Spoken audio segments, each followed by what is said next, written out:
चलिए तो आज हम लोग एक नए चैप्टर से स्टार्ट करेंगे और उस चैप्टर का नाम है अल्टरनेटिव करंट। तो सबसे पहले चैप्टर का नाम है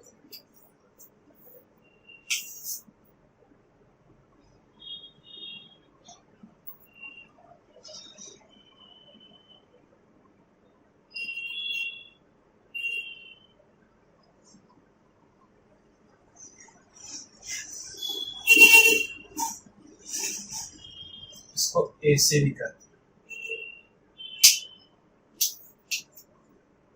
तो देखिए, अल्टरनेटिंग करंट समझने के लिए हम लोग अभी बारी बारी से आएंगे। अभी डायरेक्टली अल्टरनेटिंग करंट को समझने का कोशिश नहीं करेंगे। बस इसमें आपको ये याद रखने का है कि अल्टरनेटिंग करंट हो या अल्टरनेटिंग वोल्टेज हो, अपने नाम से ही ये बताता है कि ये अल्टरनेट फॉर्म में होता है, यानी कि इसका वोल्टेज एक रेंज में प्लस मैक्सिमम से माइनस मिनिमम के बीच में वोल्टेज हो चाहे करंट हो, वो फ्लक्चुएट करता रहता है। ठीक है, तो ऐसे करंट और ऐसे वोल्टेज को हम लोग अल्टरनेटिंग करंट या अल्टरनेटिंग वोल्टेज बोलने वाले हैं। ठीक है, तो ये अपने नाम से ही ये डिफाइन हो रहा है। ये तो सबसे इम्पोर्टेंट बात हो गया। अब देखिए, हम उसके बाद समझते हैं क्या कि हम लोग पहले क्या यूज कर रहे हैं। पहले हम लोग डीसी करंट का बात कर रहे थे। जितना करंट का हम लोग बात किए थे वो एक्चुअली डीसी करंट का बात किए थे। डीसी करंट डायरेक्ट करंट होता है, एसी करंट अल्टरनेटिंग करंट होता है। तो हम लोग इसका बात किए थे डीसी करंट। डीसी करंट में जो आपका करंट हो चाहे वोल्टेज हो, वो फ्लक्चुएट नहीं करता है, वो डायरेक्ट करंट, इसीलिए उसका नाम पड़ा। ठीक है, तो हम लोग ऐसे भी डीसी करंट जो होता है उसके बारे में तो हम लोग पहले ऐसे देखते ही हैं। तो डीसी करंट के हेल्प से ही अल्टरनेटिव करंट बनाया जाता है। जो करंट प्रोड्यूस होता है वो डीसी में करंट प्रोड्यूस होता है, उसको बाद में हम लोग अल्टरनेटिव करंट प्लांट से ही बना दिया जाता है और उसको एसी करंट में तब्दील किया जाता है। तो इसके पीछे कुछ ना कुछ तो कारण होगा। क्या कारण है भाई, डीसी करंट से अल्टरनेटिव करंट में हम चेंज कर रहे हैं? तो उसका कारण क्या है ना, ये जो ट्रांसफर करते हैं करंट का, वो बहुत ही सुविधाजनक ट्रांसफर हो जाता है। जैसे मान लीजिए कि बहुत दूर आपको इलेक्ट्रिसिटी को, बिजली को, करंट को आपको ट्रांसफर करने का है, तो आप अल्टरनेटिव करंट को ही आप एफिशिएंटली ट्रांसफर कर पाइएगा। यदि आप सोचिएगा डीसी करंट को ट्रांसफर करने के लिए, तो बहुत सारा आपका करंट बर्बाद हो जाएगा और आपका कुल मिला के कोई भी करंट कहीं दूर जगह पे पहुंच ही नहीं पाएगा। तो बहुत बड़ा दिक्कत था ये। और एक्चुअली में जब करंट का आविष्कार किया गया था तो ये एक सबसे बड़ा प्रॉब्लम था। तो इसीलिए सबसे पहले डायरेक्ट करंट से छोटे ही जगह को इलेक्ट्रिसिटी सप्लाई किया जा सकता। एक छोटे से एरिया में जहां पे बिजली बन रहा है, उसी प्लांट के अगल बगल में बिजली खाली दिया जा सकता था। तो बहुत बड़ा एक प्रॉब्लम था। तो सबसे पहले यूएसए में आया था। तो यूएसए में आया था, तो जहां पे पहला करंट बना, डायरेक्ट करंट बना, तो वो क्या किया गया, अपने एरिया में ही ट्रांसफर, अपने रीजन में ही ट्रांसफर कर सकता था। बाद में इसका जरूरत महसूस हुआ कि कैसे इसको दूर ट्रांसफर किया जाए। तो उसके बाद इसमें जो निकोला टेस्ला आए, वो एक्चुअली में अल्टरनेटिंग करंट जनरेटर जो है, आप लोग उसको पढ़ चुके हैं, उसके हेल्प से अल्टरनेटिव करंट बनाए और उसको ट्रांसफर किया गया। तो उसमें ट्रांसफर में देखा गया कि बहुत एफिशिएंटली करंट ट्रांसफर हो सकता है। ऊपर से ट्रांसफर करने के बाद भी इसमें ट्रांसफार्मर के हेल्प से इसके वोल्टेज को हम चेंज कर सकते हैं। ठीक है, तो वोल्टेज को चेंज करके हम लोग किसी करंट को ट्रांसफर करते हैं। तो हम लोग वोल्टेज को चेंज करते हैं ट्रांसफार्मर से और फिर करंट, उस अल्टरनेटिव करंट को क्या करते हैं, हम लोग ट्रांसफर करते हैं। ठीक है, तो बहुत ही एफिशिएंट तरीके से इसको ट्रांसफर किया गया। ठीक है, तो चलिए सबसे पहले इसके बारे में हम लोग लिखते हैं। Till now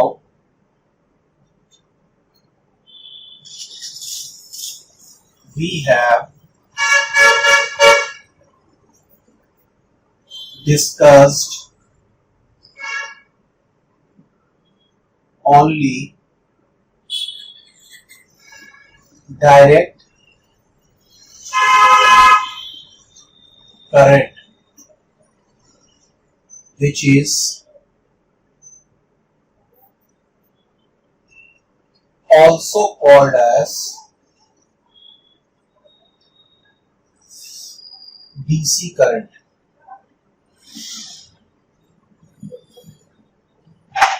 ठीक है, सबसे पहले डायरेक्ट करंट बनाया गया।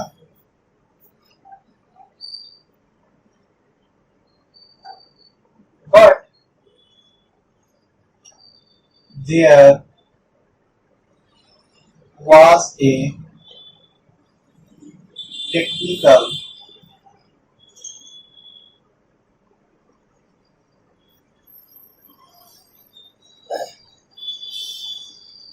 problems by transferring the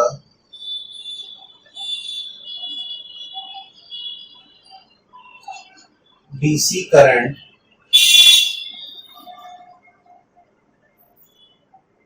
from one place to another for a longer distance। बगल वाला डिस्टेंस तो फिर कुल मिला के कुछ ना कुछ ट्रांसफर हो ही जाता था, लेकिन लॉन्गर दूरी के लिए कुछ ज्यादा दिक्कत महसूस होने लगा।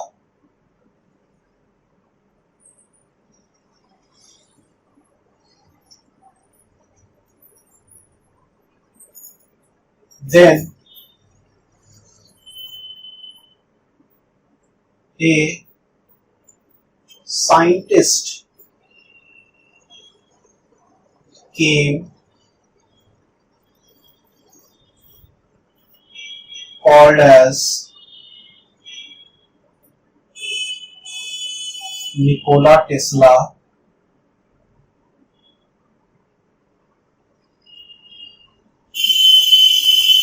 with an AC generator। AC generator हम लोग पढ़ चुके हैं।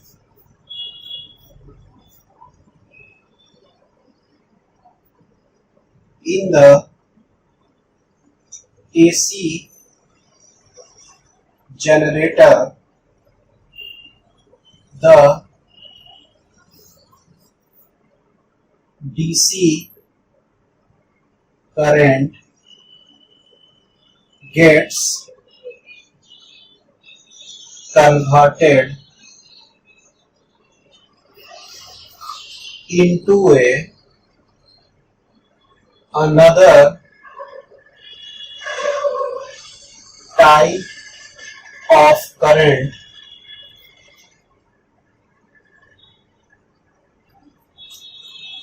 in which the transfer of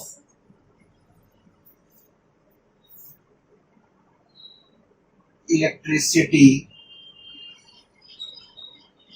and the changing of voltage with the help of transformer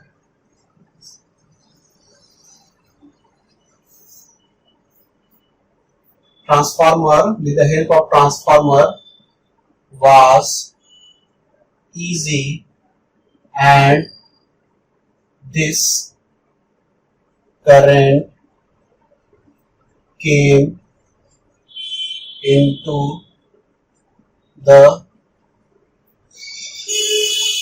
existence called as alternating current or AC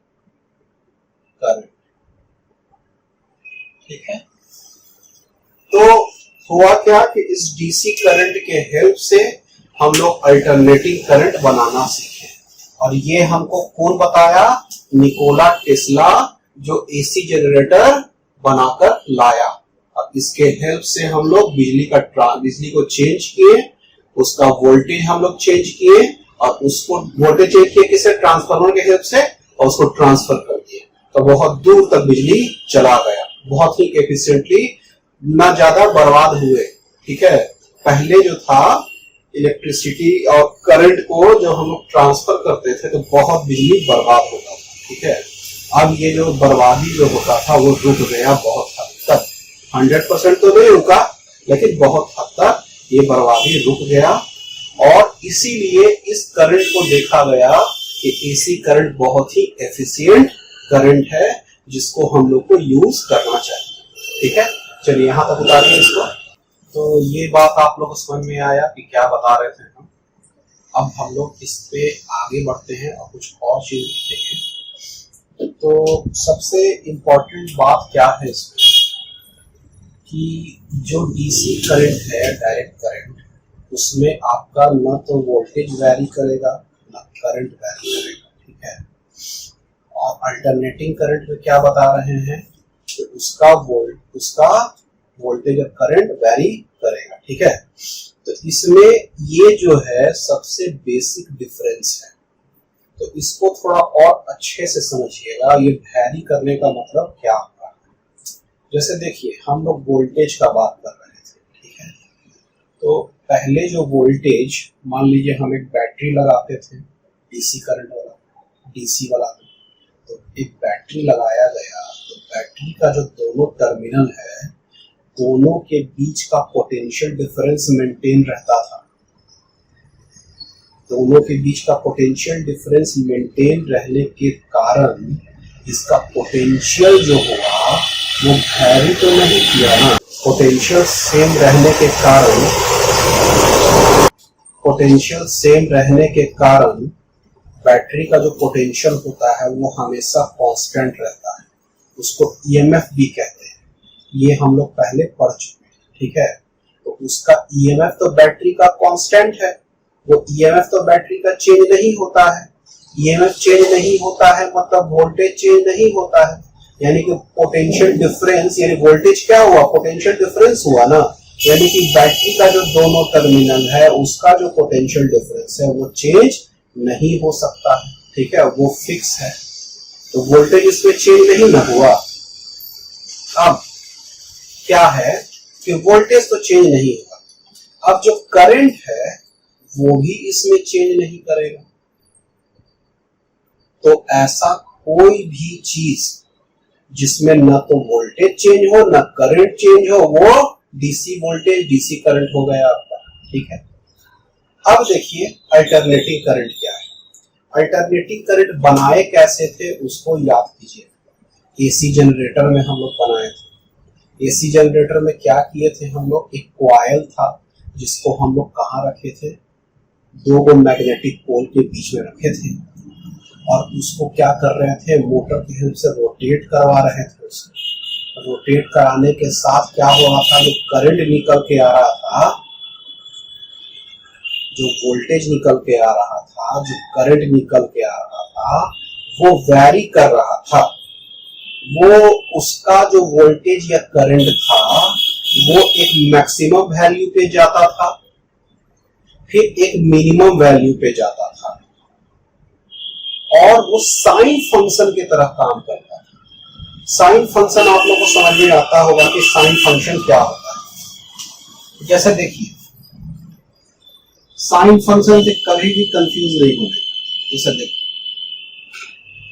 ये जो वैल्यू है, मान लीजिए कि वोल्टेज का बात कर रहे हैं, तो इसका मैक्सिमम वैल्यू, अब नीचे होगा तो मिनिमम वैल्यू, जितना मैक्सिमम वैल्यू ऊपर उतना ही मिनिमम वैल्यू नीचे।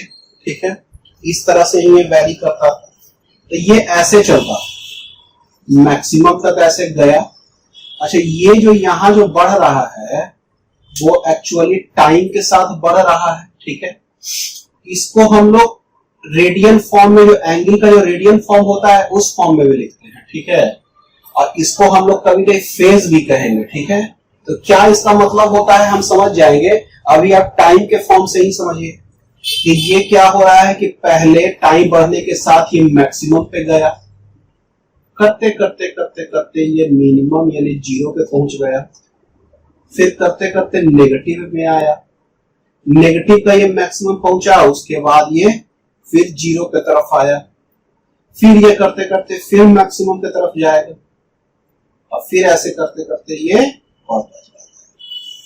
समझ में बात आ रहा है। तो ये इसी को हम लोग साइन फंक्शन कहेंगे। क्यों कहेंगे साइन फंक्शन? कहे कि 0 डिग्री पे इसका 0 वैल्यू है, ठीक है। तो ये साइन फंक्शन हम ऐसा मान सकते हैं।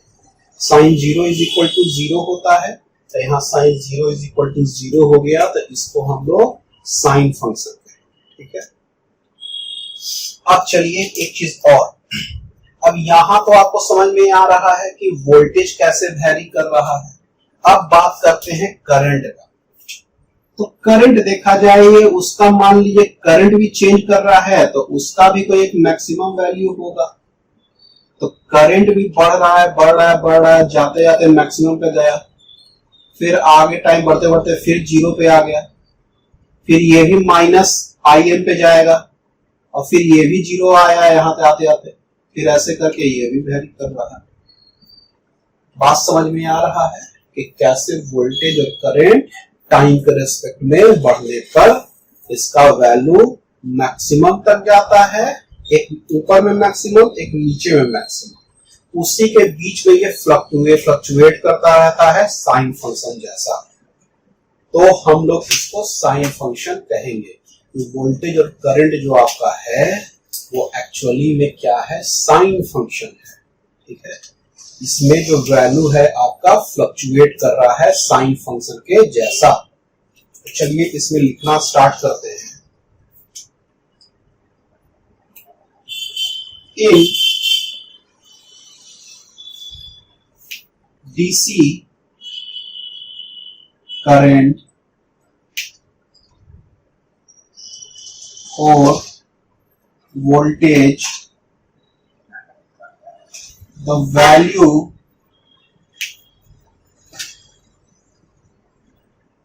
remains same all the time। Value क्या रहेगा, सेम रहेगा एक समय में, ठीक है। But in AC current or voltage, the value change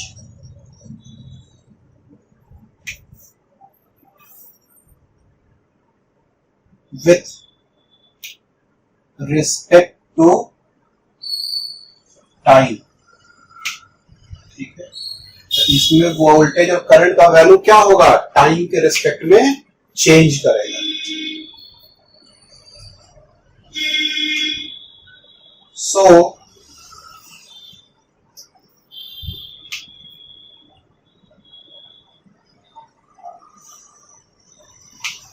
तो ये समझ में आ रहा है कि इसका वोल्टेज और करंट का वैल्यू चेंज नहीं करता है। So the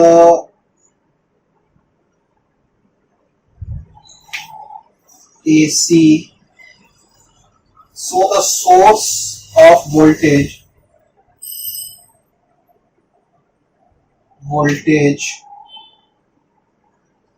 is called as AC voltage, and the current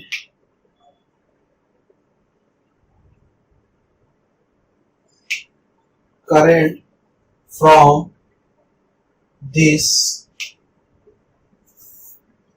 voltage is called as AC current, ठीक है। देखिए इसमें कंफ्यूज मत होइएगा कि ये अल्टरनेटिंग करंट वोल्टेज, ठीक है, ये इसी तरह से नाम ही है इसका, एसी वोल्टेज एसी करंट। ये अल्टरनेटिंग करंट करंट ऐसा मत समझिएगा, ये एसी इसका नाम हो गया। ठीक है, तो एसी वोल्टेज और एसी करंट इसको कहते हैं। The variation of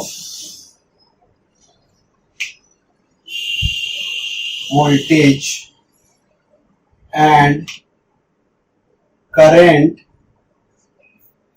is of sine function, mean it varies sinusoidally। Sinusoidally vary भी करना इसको कहते हैं, सिनोसॉइडल करंट, सिनोसॉइडल वोल्टेज, ऐसे भी इसको कहा जाता है। ठीक है, तो ये सिनोसॉइडली करता है और उसका फोटो आप लोग बना लीजिएगा। ठीक है, वहीं पर। तो ये हो गया। अब क्या है, all power supply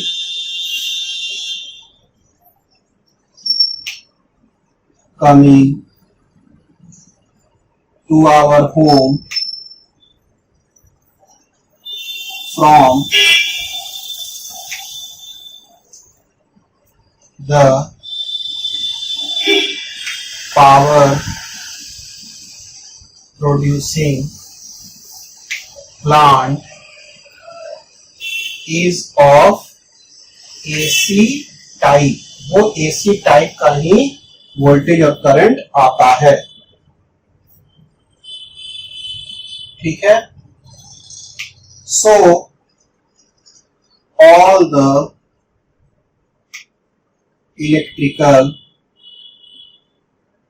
appliance we use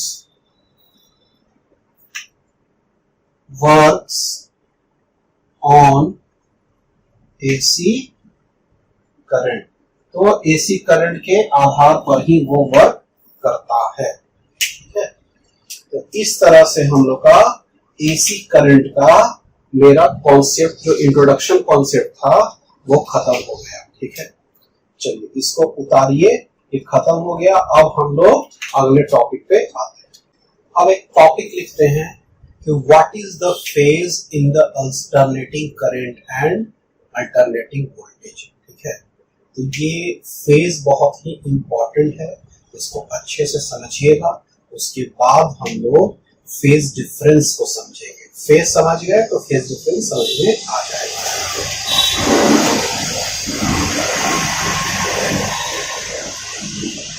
what is the phase in the AC current. ठीक है, क्या होता है फेज, इसको लिखते हैं हम लोग। Phase is actually A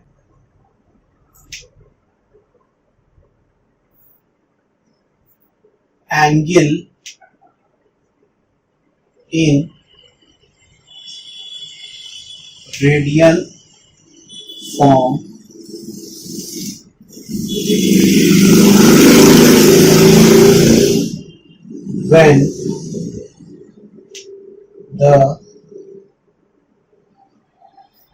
when there is function, when there is any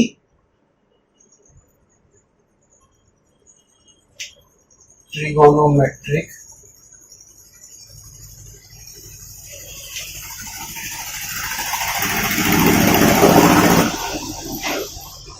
function.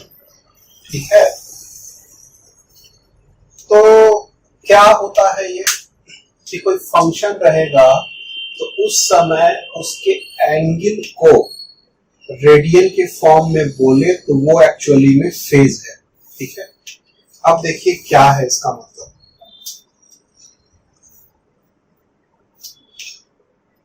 if there is a sine function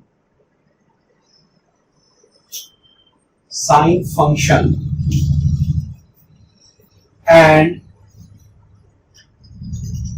it has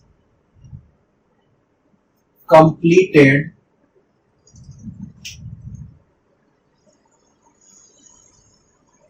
one cycle, यदि वो साइन फंक्शन है और वो अपना एक साइकिल कंप्लीट कर लिया है, तो इसका मतलब उसका जो फेज हो गया वो 2 pi, then it has traveled a phase of 2 pi or angle of 360 degree. ठीक है, समझ में बात आ रहा है? ये फेज जो हम 2 पाई बोल दिए, तो इसका मतलब वो 2 पाई फेज में एक साइकिल साइन फंक्शन कंप्लीट कर लेता है। कोई भी फंक्शन, और भी कोई फंक्शन रहता, साइन, कोसाइन, टेंजेंट, कोई भी फंक्शन आपका रहता, तो वो आपका एक साइकिल में 2 पाई रेडियन में आपका एक साइकिल वो कंप्लीट कर रहा है। तो देखिए, जैसे फिगर से समझते हैं, ये ऐसे गया साइन, और फिर यहां से ये रिपीट करेगा हर चीज को, तो यहां से 0 फेज हुआ इसका, यहां पे इसका आधा फेज चल चुका है, तो ये पाई हो गया इसका फेज, और ये पूरा चल चुका है तो 2 पाई इसका फेज हो गया। यहां पे देखा जाए तो पाई बाई 2 हो गया इसका फेज,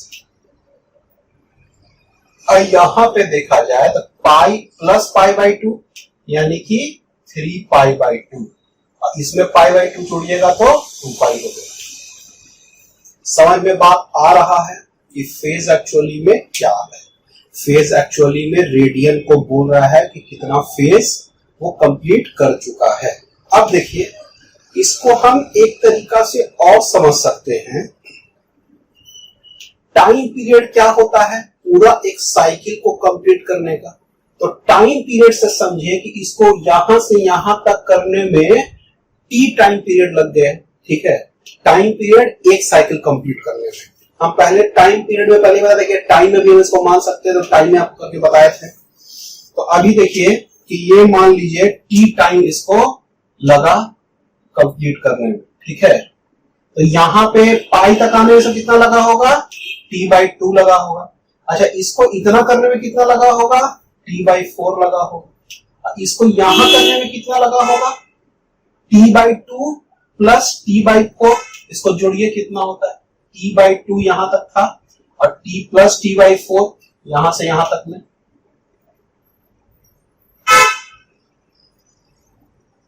क्या आ गया? 3t बाई 4, यानी कि यहां पे क्या आ गया? 3t by 4।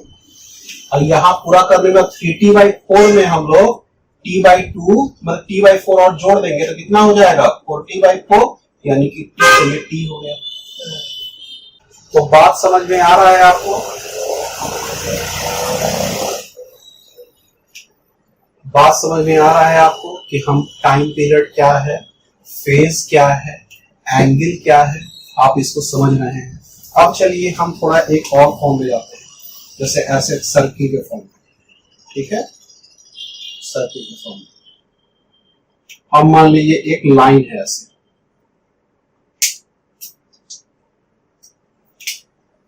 ये ऐसे एक लाइन है और ये रोटेट कर रहा है। ठीक है, ये जब रोटेट करेगा तो इसमें क्या होगा कि ये पूरा मान लीजिए कि यहां पे स्टार्टिंग में रहे और ये घूम के यहां तक आ जाए।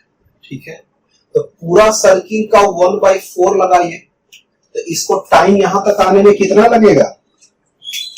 t/4 लगेगा। ठीक है, अच्छा यहां से यहां तक में टाइम लग रहा है T/4। अच्छा, ये एंगल यहां से यहां तक में कितना कवर किया, π/2, π/2 कवर कर रहा था ना, और टाइम कितना था T/4। तो देखिए यहां से यहां एंगल भी π/2 आपका हो गया। अब देखिए यहां से यहां आएगा तो टोटल जो पूरा यहां से यहां तक लगा वो कितना एंगल हुआ, पाई। तो अगला में जो आपका आ गया पाई, तो यहां पे जो पॉइंट हो गया पाई वाला पॉइंट हो गया। अब पूरा सर्किल का ये आधा कवर कर लेगा तो पूरा टाइम का आधा यानी कि T/2 यहाँ पे टाइम होना चाहिए। तो यहां से यहां तक आने में टाइम लगेगा इसको T/2, और जो फेज होगा इसको पाई कवर कर लेगा ये, ठीक है। अच्छा, अब यहां से जब यहां आएगा तो ये क्या हो जाएगा 3π/2, और टाइम कितना लग जाएगा, इसको कितना लगा था 3T/4। समझ में बात आ रहा है। फिर यहां आ जाएगा तो कितना लगेगा 2π रेडियन, और टाइम कितना लगेगा बड़ा वाला T। आ रहा है बात समझ में। सर्किल के फॉर्म में रहेगा तो ऐसा हो जाएगा, साइन के फॉर्म में रहेगा तो ऐसा हो जाएगा, ठीक है। बस आपको सर्किल के फॉर्म जैसा ही इसको कंपेयर करके समझिएगा तो आपको क्लियर समझ में आ रहा है कि फेज क्या है, टाइम पीरियड क्या है, ठीक है। तो चलिए यहां तक आपको बात समझ में आ रहा है। तो ये जो एंगल 360 डिग्री है, तो यहां से यहां तक कवर किया तो 360 डिग्री एंगल कवर कर लिया। ये यहां से यहां तक आया तो 180 डिग्री कवर कर लिया, कह कि पाई कवर किया है। पाई को हम लोग 180 डिग्री में मानते हैं, ठीक है, एंगल का फॉर्म में लिया जाता है। तो समझ में आ रहा है कि कैसे ये कवर कर रहा है। बस ये समझिए ना, ये जो साइन फंक्शन का हम लोग बात कर रहे हैं, साइन फंक्शन मतलब वैल्यू इस तरह से वैरी कर रहा है कि धीरे धीरे मैक्सिमम जाता है, जीरो पे आता है, फिर मिनिमम जाता है, फिर जीरो पे आ जाता है, ठीक है। इस तरह से ये वैल्यू वैरी करता है, ठीक है। चलिए इसको यहां तक उतारिए। अब इसमें हम एक चीज और लिखा देते हैं। What is the phase in AC current हम लोग लिख लिए हैं। चलिए ठीक है, तो फेज समझ में आ रहा है। अब हम लिखते हैं what is the phase difference.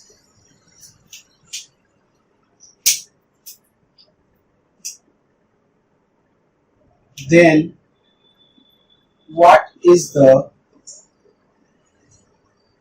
phase difference?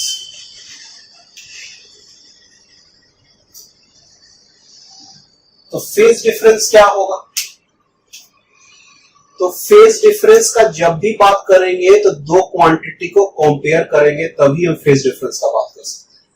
Difference दो फेज का अलग अलग फेज होगा तभी ना हम लोग फेज डिफरेंस का बात करेंगे। तो इसमें हम लोग लिखते हैं phase difference is always in between the two function, ठीक है, in between the two function. So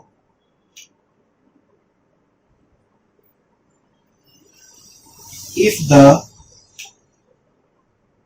two function have difference in their phase value, then it will be called as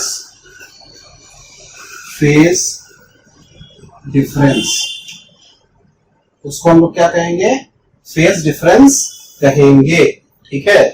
जब फेज वैल्यू का value का अलग अलग value दोनों में रहे तो उसको हम लोग फेज डिफरेंस कहेंगे, ठीक है। चलिए अब क्या है, अब इसका एग्जाम्पल लिखते हैं। Example, let a voltage of AC supply is represented as V is equal to Vm sin omega T. अब देखिए, हम एसी वोल्टेज में कोई भी वोल्टेज को इस फंक्शन के फॉर्म में लिखते हैं, तो समझिएगा इसको अच्छा से। ये वोल्टेज को ऐसे लिख दिए। अब वोल्टेज का ये जो Vm जो है इसका एम्पलीट्यूड है, एम्पलीट्यूड इसका मैक्सिमम या मिनिमम वैल्यू को दर्शाता है। अब देखिए, इसका मैक्सिमम वैल्यू कब होगा? जब ये मैक्सिमम होगा। इसका मिनिमम क्या होगा? जब ये मिनिमम। अब इसका मैक्सिमम कब होता है? +1 होता है तब। तो +1 होगा तो V का मैक्सिमम वैल्यू प्लस Vm हो जाएगा। प्लस Vm मान लीजिए कि यहां पे होगा तो प्लस Vm पे आ गया वोल्टेज। ये वोल्टेज का मान लीजिए फंक्शन है, साइन फंक्शन है तो साइन फंक्शन ये भी हो गया। वोल्टेज का मैक्सिमम वैल्यू Vm हो गया। और जब साइन ओमेगा टी का वैल्यू मिनिमम और इसका मिनिमम वैल्यू होता है -1 पे, तो वोल्टेज का वैल्यू क्या हो गया? -Vm। तो हम लोग वोल्टेज का जो वैल्यू है प्लस Vm और माइनस Vm के बीच में फ्लक्चुएट कर रहा है।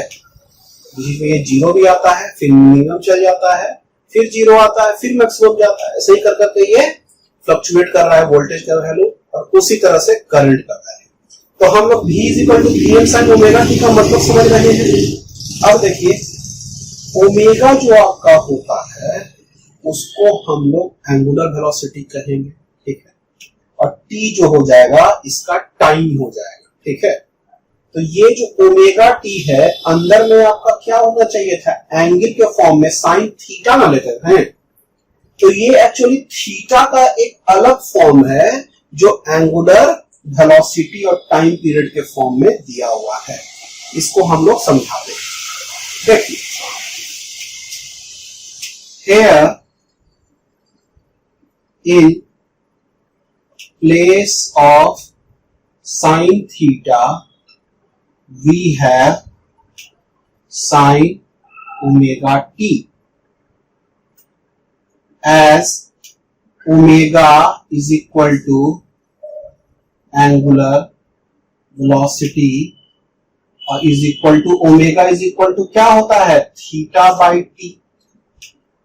so omega t is equal to theta, ठीक है।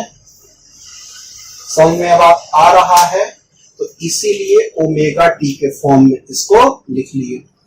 तो अब जो आपका वैल्यू है प्लस Vm और माइनस Vm के बीच में फ्लक्चुएट करता है, ठीक है।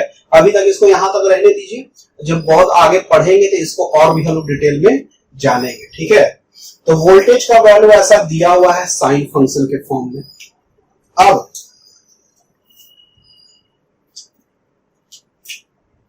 If the value of current in the circuit is I is equal to Im sin omega t plus phi, ऐसा लिख लीजिएगा, sin omega t plus phi, यानी कि ये ओमेगा टी था, ये ओमेगा टी प्लस फाई है, then phi will be called as phase difference। इसको हम लोग क्या कहेंगे? फेज डिफरेंस कहेंगे। If phi is equal to 0, no phase difference, कोई फेज डिफरेंस नहीं होगा, and we can say that voltage and current are in same phase. Voltage और करंट क्या है? सेम फेज में है, ठीक है। तो यानी फाई का वैल्यू 0 रहेगा तब ऐसा कंडीशन होगा। चलिए इसको यहां तक उतारिए।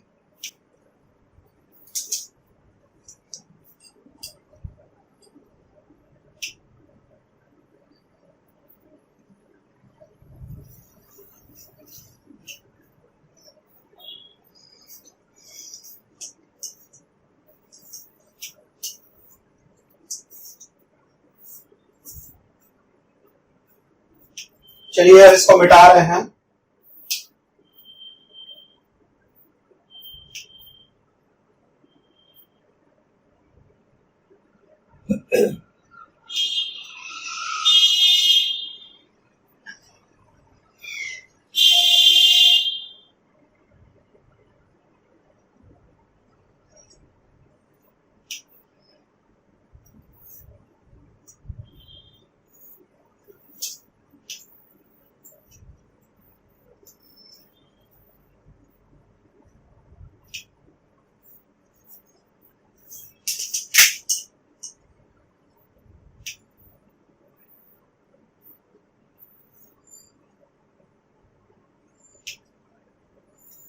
अब उसी में लिख लीजिए, थोड़ा सा और लिखवा लेते हैं, ठीक है, कि जो v is equal to V M sine omega t जो हम लोग लिखे थे ना, उसके बारे में कि कैसे फ्लक्चुएट कर रहा है, इसको थोड़ा लिख लिया जाए। वी लर्न दैट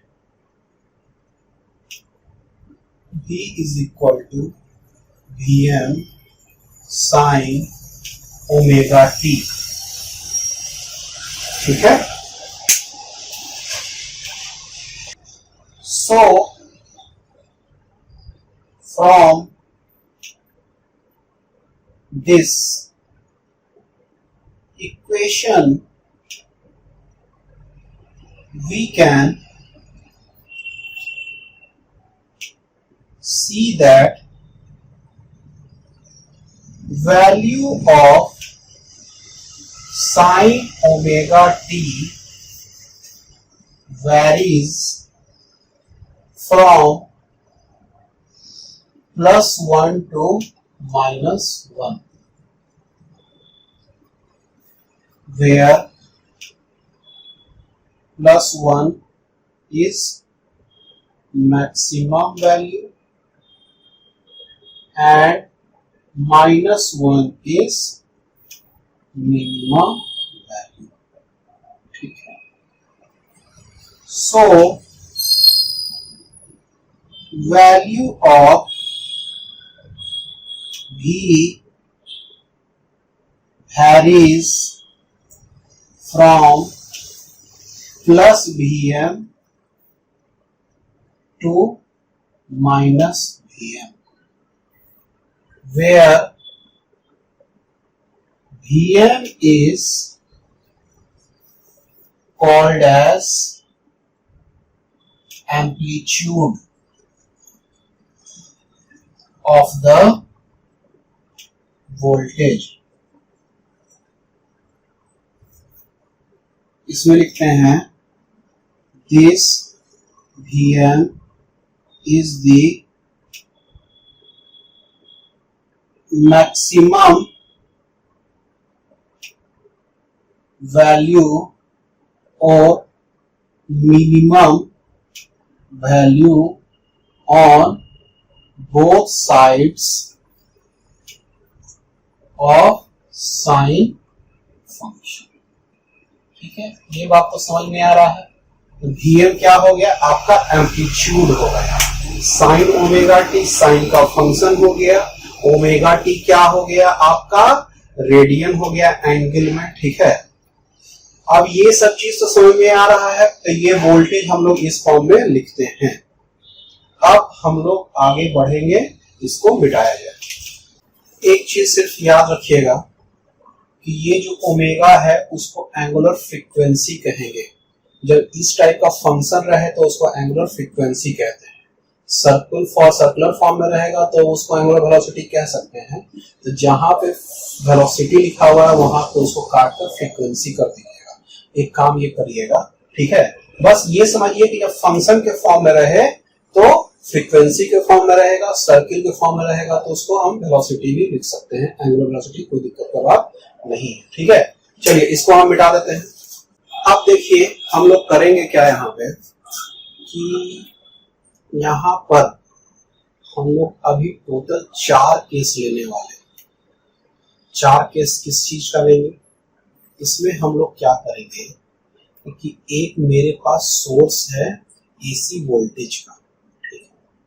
तो एसी वोल्टेज एक सर्किट में हम अप्लाई करेंगे।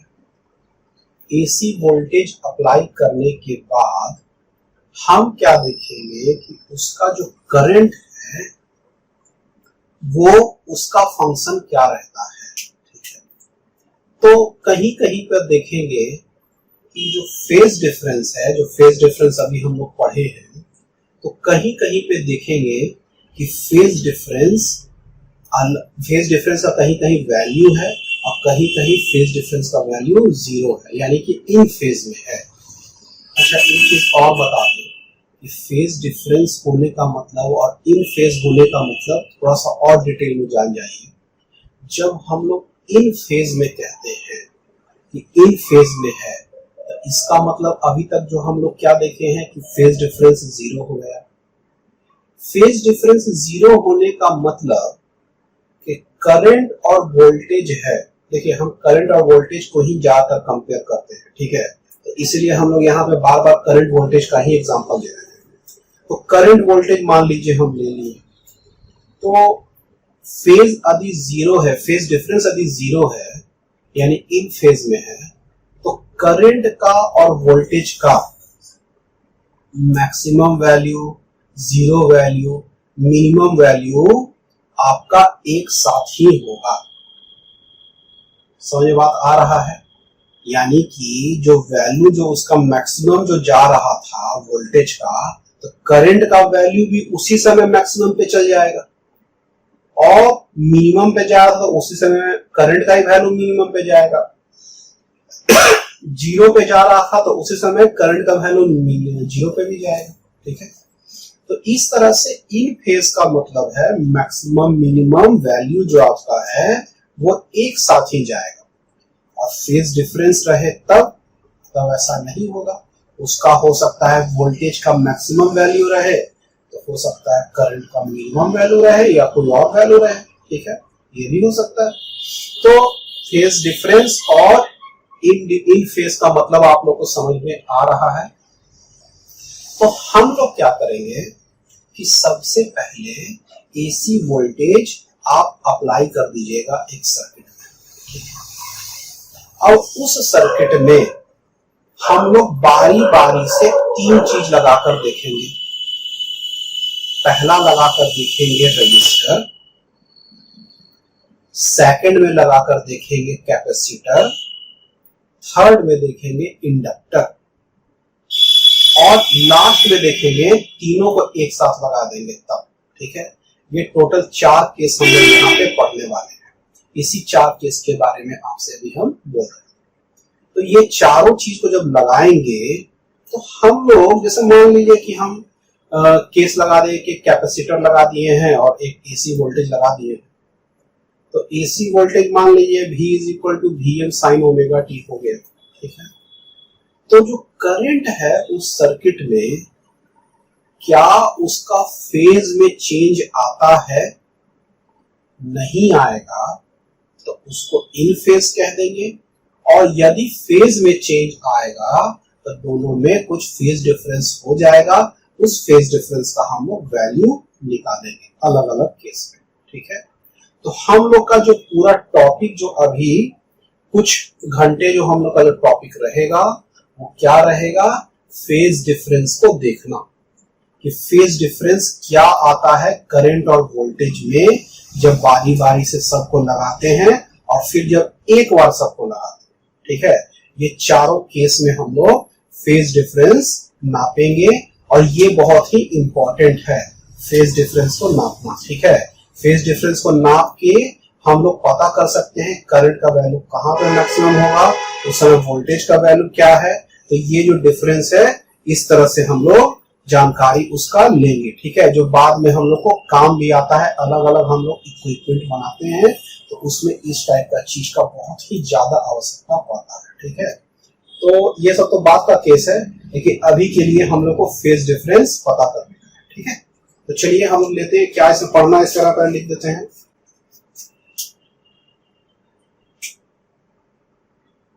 In the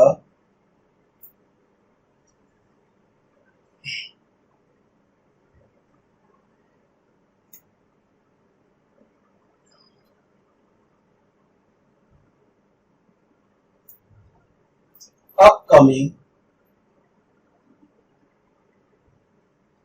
topics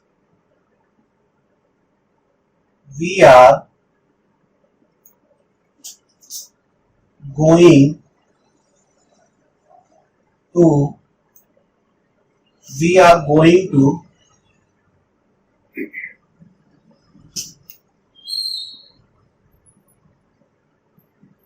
calculate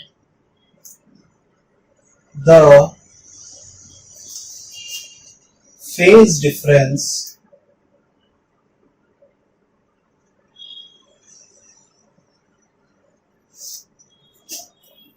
when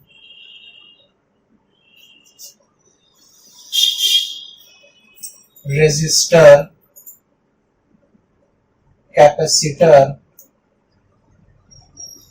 and inductor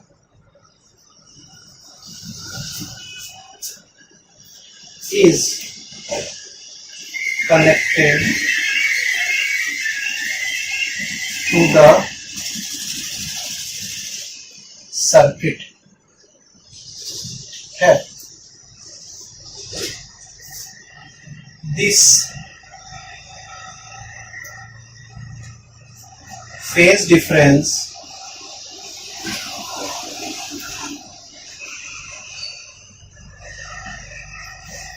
is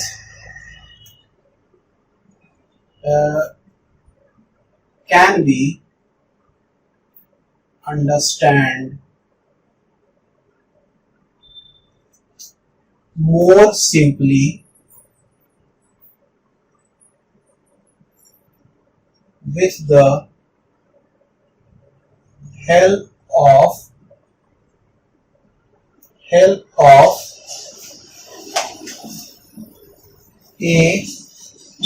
another type of vector called as phasor diagram. तो यहाँ पे एक अलग टॉपिक भी हम लोग देखेंगे, फेजर डायग्राम, जो एक तरह का डायग्राम है जो हम लोग का फेज डिफरेंस को बताने में बहुत ही ज्यादा हेल्प करेगा. तो फेजर डायग्राम क्या होता है इसके बारे में भी हम लोग अभी सीखने वाले हैं. ठीक है, तो हम लोग क्या करने वाले हैं, अपकमिंग टॉपिक में फेज डिफरेंस को हम लोग देखेंगे रेजिस्टर, कैपेसिटर एंड इंडक्टर को सर्किट में कनेक्ट कर. ठीक है, तो ये हम लोग के लिए अब आगे का टॉपिक बन गया है. तो सबसे पहले अब हम लोग क्या करें, तो सबसे पहले हम लोग क्या करते हैं कि एक रजिस्टर लगाते हैं. ठीक है, रजिस्टर को लगाएंगे, किस में लगाएंगे, एक ऐसे सर्किट में जिसमें आपका वोल्टेज, एसी वोल्टेज का सप्लाई हो. ठीक है, तो उसको बनाएंगे फिगर के फॉर्म में, फिर हम लोग उसका करंट को कैलकुलेट करेंगे और वोल्टेज करंट का हम लोग फेज डिफरेंस वहां से पता करने वाले हैं. ठीक है, चलिए इसको उतारिए, ये हो गया. अब हम लोग मिटा के अब टॉपिक स्टार्ट करते हैं, पहला वाला रजिस्टर लगा.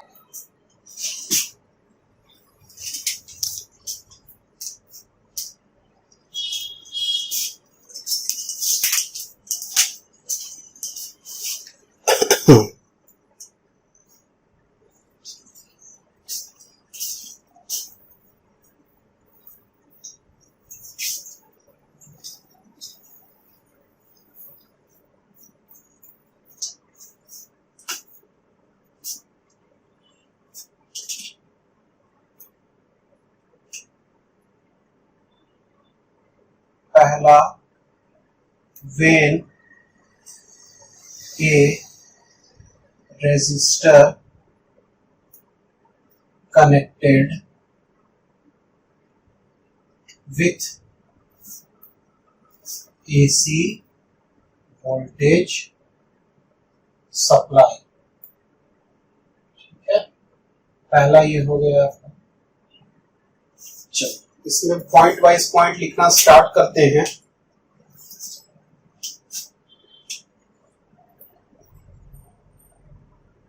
Here first of all,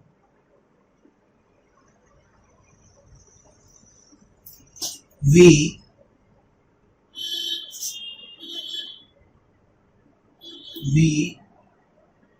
connect a register of resistance बड़ा वाला R with an AC voltage supply. AC voltage supply के साथ क्या किए हम लोग, एक रजिस्टर को लगा दिए. Voltage supply called as source E of AC voltage. इसको सोर्स E भी कहते हैं. ठीक है, चलिए. In the circuit diagram,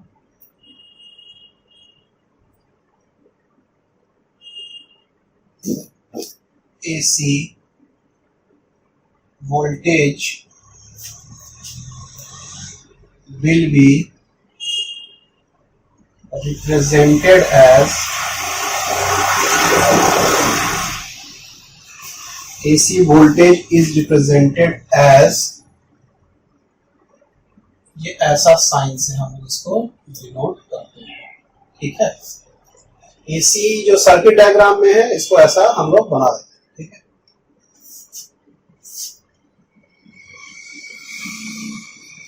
now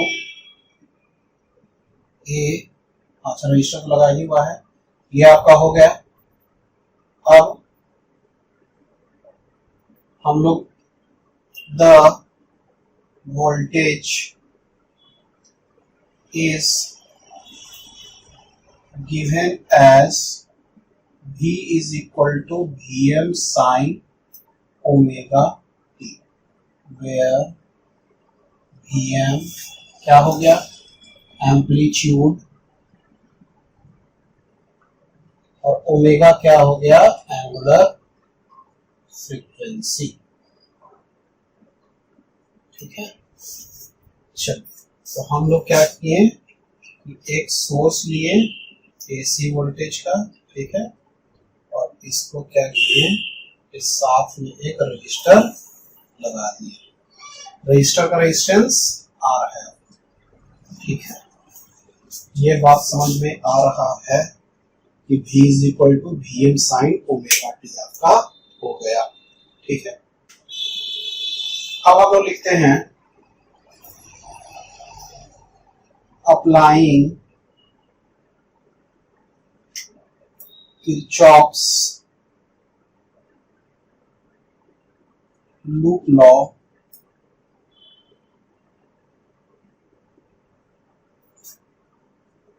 summation of, ऐसे लिखते हैं इसका, ET is equal to 0. Potential difference का जो सम होता है वो 0 होता है, इसलिए V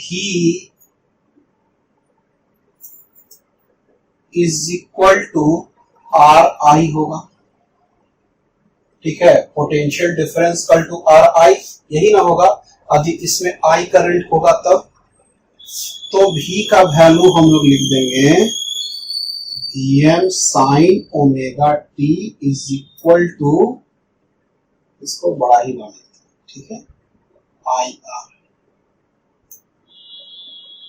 तो I का जो वैल्यू हो जाएगा, मतलब I का जो वैल्यू हो गया Vm by R sine omega t.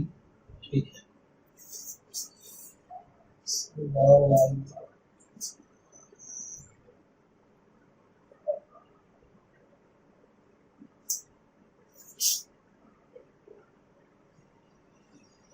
ऐसा हो गया. I is equal to Vm by R sine omega t, तो I is equal to Im sine omega t. ऐसा भी लिख सकते where Im is equal to Vm by R is equal to amplitude of the current। समझ बात आ रहा है? तो ये जो हो गया I is equal to Im sin omega t और V is equal to क्या हो गया Vm sin ओमेगा t। ठीक है, तो क्या दोनों इन फेज में है? दोनों इन फेज में है, क्या है कि इसका मैक्सिमम एक साथ आएगा, इसका मिनिमम एक साथ आएगा, इसका जीरो एक साथ आएगा। ठीक है, यानी कि जो वैल्यू है मैक्सिमम मिनिमम जीरो जब एक साथ आने लगे तो वो क्या हो जाएगा, आपका क्या हो जाएगा, इन फेज हो जाएगा। तो हम लोग क्या करते हैं, इसको ग्राफिकली हम लोग डिनोट करते हैं। ठीक है, यहां तक समझ में आ रहा है। I is equal to Im sine omega t हो गया। अब हम लोग लिखते हैं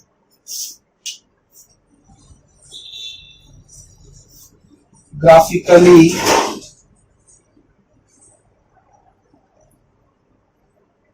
it is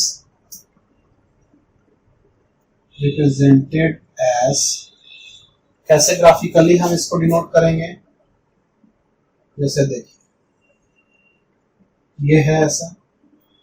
अब यहां पे जो वैल्यू है वो है Vm का वैल्यू।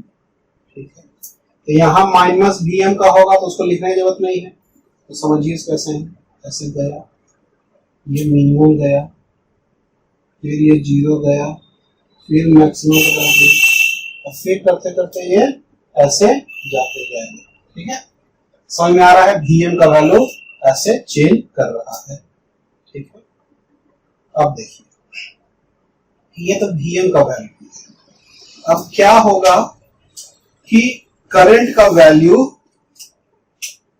सेम फेज में है, तो करंट का वैल्यू भी जहां पे ये मैक्सिमम पे गया है तो इस पॉइंट पे कहीं पे गया होगा। तो ये क्या है आपका पाई बाई टू, ये क्या हो गया आपका पाई, ये क्या हो गया 3 पाई बाई 2, ये क्या हो गया 2 पाई। हाँ, उसी तरह से यहां से आता पाई था तो पाई प्लस पाई 2 पाई, तो यहां से आता 3 पाई, फिर यहां से आता 4 पाई। ठीक है, समझ में आ रहा होगा कैसे इसको करते जा रहे हैं, ये अपना बढ़ते जाएगा उस तरह से। अब देखिए तो करंट का वैल्यू भी मैक्सिमम आएगा पाई बाई 2 ही पर, तो इसको हम लोग क्या करेंगे, यहां पे ऐसे गया, मान लीजिए यहां से यहां तक का वैल्यू क्या है Im है, Im पे पाई बाई 2 पे ही आया, जीरो पे ये पाई पे ही आएगा जैसे उसमें आया था, और फिर ये 3 पाई बाई 2, ये फिर ये ऐसे करते करते करते ये भी उसी टाइप से पहुंचेगा। ठीक है, तो देख रहे हैं कि दोनों का जो मैक्सिमम मिनिमम और जीरो वैल्यू एक ही साथ आ रहा है। तो हम लोग लिख सकते हैं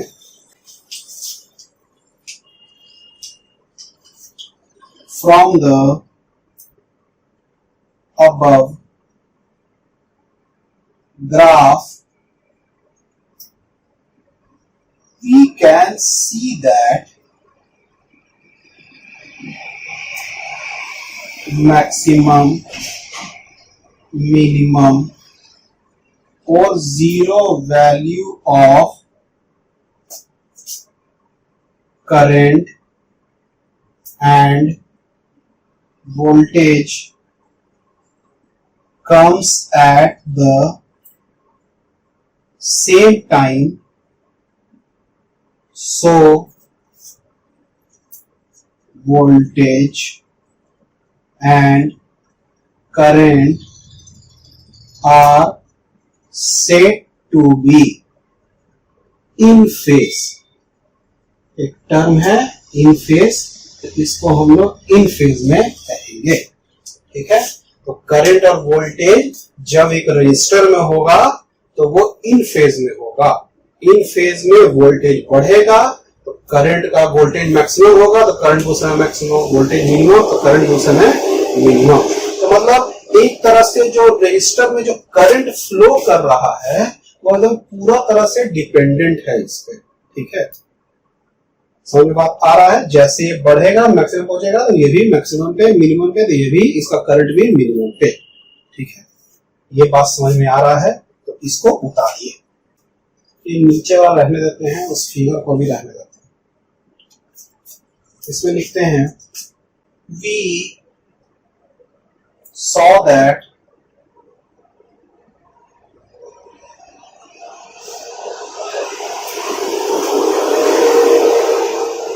like the applied voltage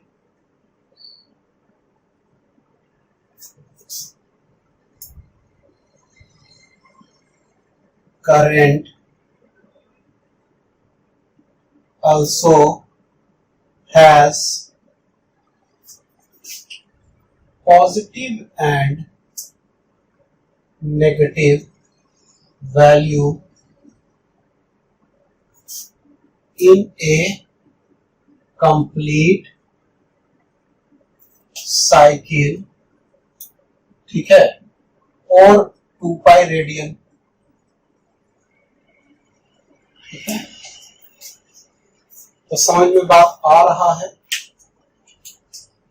तो ये जो आपका है पॉजिटिव और नेगेटिव वैल्यू जो होता है करंट का आ रहा है एक पूरे साइकिल में, तो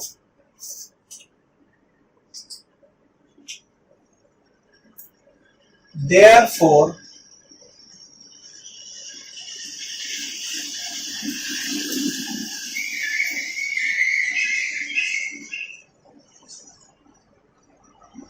the sum of instantaneous current in a complete cycle is 0 and the average value of the current is also 0 in a cycle. तो देखिए करंट पे ही फोकस अब किया है थोड़ा सा, तो ये करंट का वैल्यू प्लस एम और माइनस एम के बीच में आ रहा है।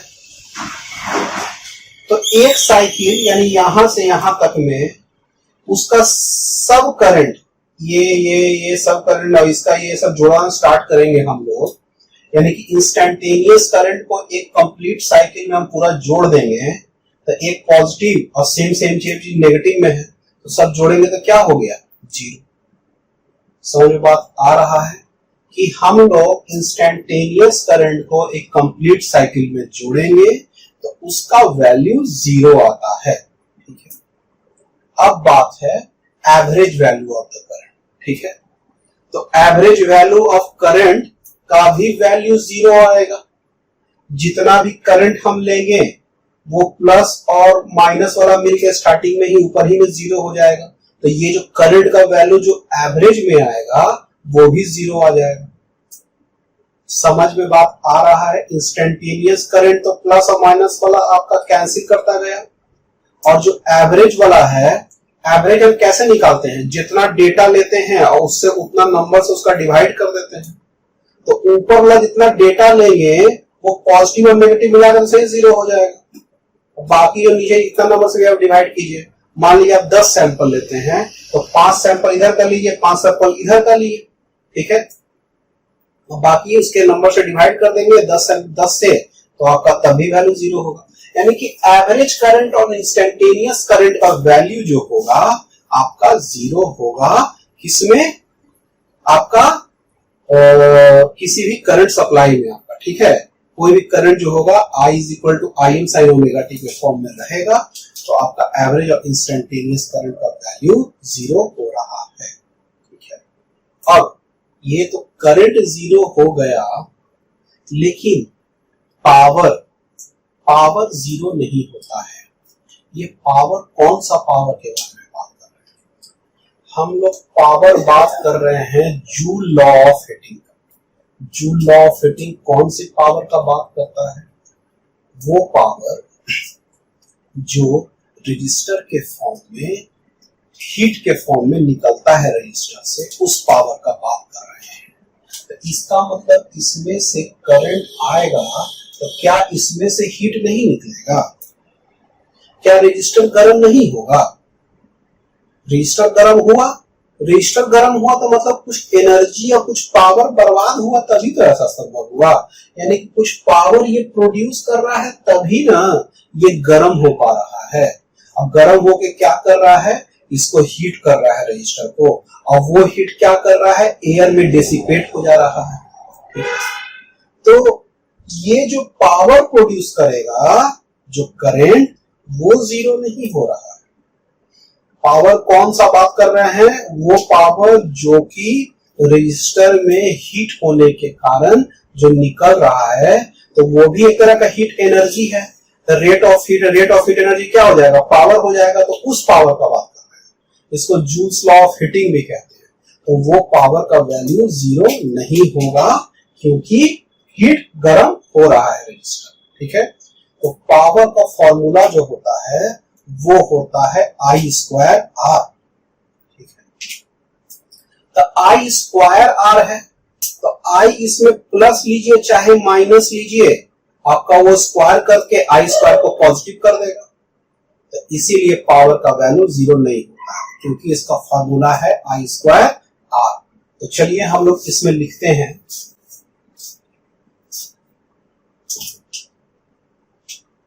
though the value of current,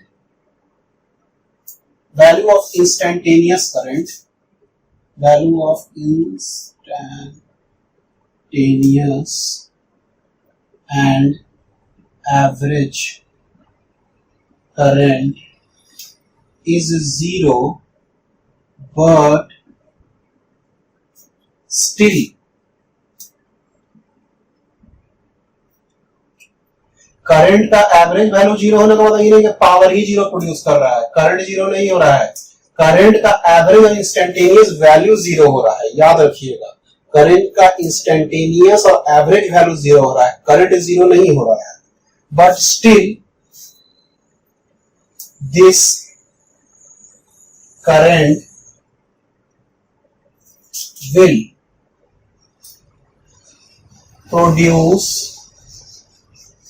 heating effect in the register and is dissipated to the atmosphere. ठीक है, this rate of heat energy produced by register called as Joule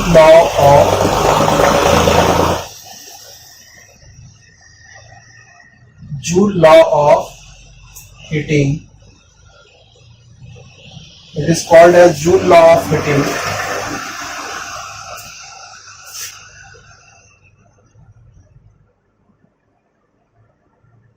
And this rate is called as power PJ.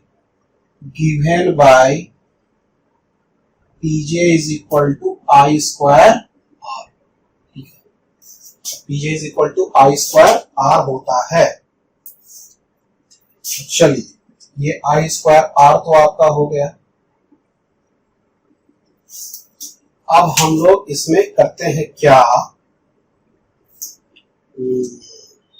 इसको मिटा देते हैं ऊपर का, ठीक है।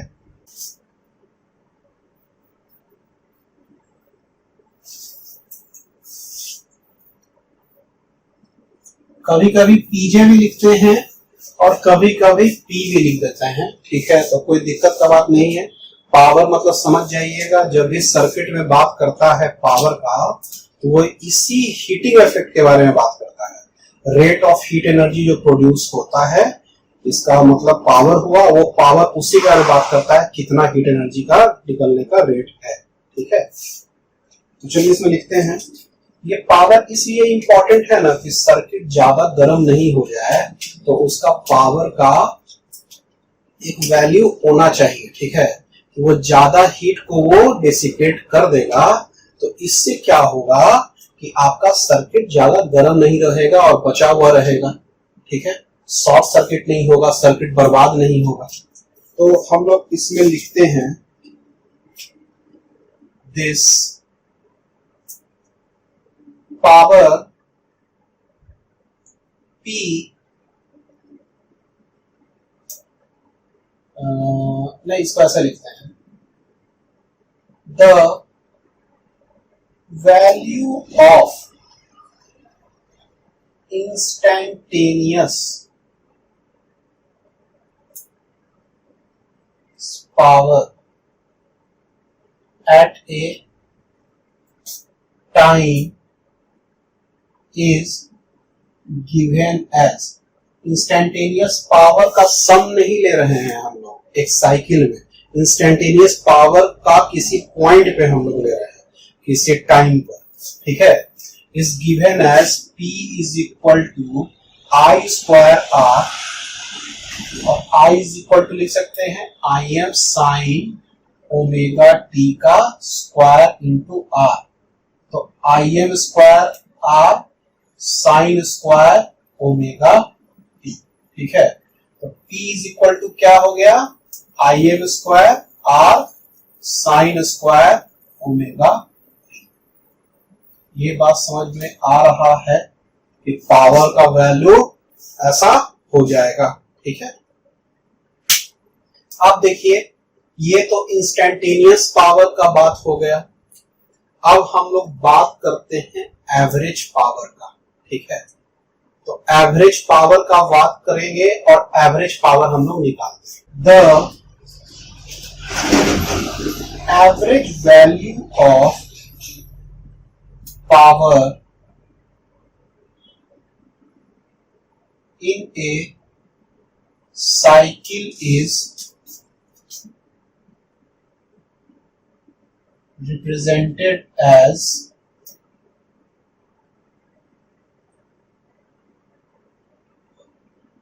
P bar, ठीक है। So P bar is equal to, ऐसे इसको लिखेंगे, I M square R sine square omega t, ठीक है। तो P बात तो समझ में आ रहा है कि एवरेज वैल्यू ऑफ पावर, और ये जो है ये एवरेज वैल्यू का ही ये साइन है, ठीक है। इसको एवरेज वैल्यू हम इस तरह से रिप्रेजेंट करते हैं, here symbol represents average value, ठीक है। अब जो होगा एवरेज पावर, आई एम स्क्वायर और आर का वैल्यू तो चेंज नहीं होगा टाइम के बढ़ने से, इसका value plus maximum minimum value तो चेंज नहीं हो रहा है, और रजिस्टर का वैल्यू आर, रजिस्टेंस का वैल्यू चेंज नहीं होगा। तो आई एम स्क्वायर आर बाहर निकल गया, अंदर बच गया साइन स्क्वायर ओमेगा टी का एवरेज वैल्यू, ठीक है। समझ में आ रहा है, साइन स्क्वायर ओमेगा टी। देखिए sine cos 2 theta is equal to क्या होता है, 1 - 2 sine square theta, 2 sine square theta is equal to क्या होगा, 1 minus cos 2 theta. Sine square theta का value 1 minus cos 2 theta by 2, ठीक है। ये साइन स्क्वायर ओमेगा टी का वैल्यू हो गया, ठीक है। तो साइन स्क्वायर ओमेगा टी को उस फॉर्म में लिख सकते हैं और थीटा की जगह पे हम क्या मान सकते हैं, ओमेगा टी। तो इसको हम लोग ऐसे भी लिख सकते हैं, 1 minus cos 2 omega t by 2। तो ये क्या हो गया, आई एम स्क्वायर आर। अच्छा, अब यहां अंदर में क्या बचा, 1/2 minus cos 2 omega T by 2, ठीक है। तो देखिए ये cos 2 omega T cos theta के फॉर्म में है ना, ठीक है। तो कॉस थीटा के फॉर्म में रहेगा तो एक टाइम पीरियड में, मतलब एवरेज वैल्यू एक साइकिल का बात कर रहा है तो एक टाइम पीरियड का बात कर रहे हैं। तो साइन का फंक्शन एक टाइम पीरियड में पूरा वाला पॉजिटिव, पूरा वाला नेगेटिव, जीरो।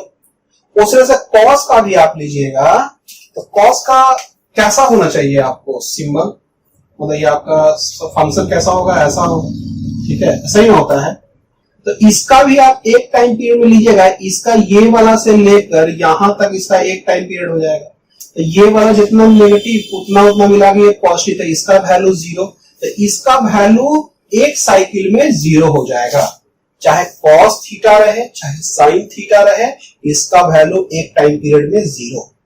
तो ये जो वैल्यू हो जाएगा I M square R into 1/2, तो ये क्या हो गया, I M square R by 2, ठीक है।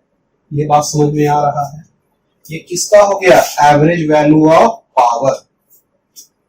चलिए इसको पहले उतारिए, उसके बाद आगे बढ़ेंगे।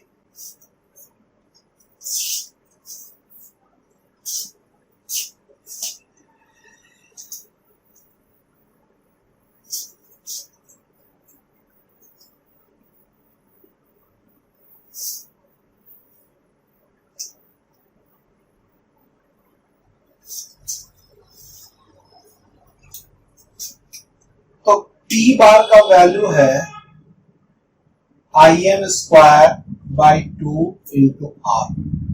ये लिख दिए आई एम बाई रूट 2 का होल स्क्वायर इंटू आर, ठीक है।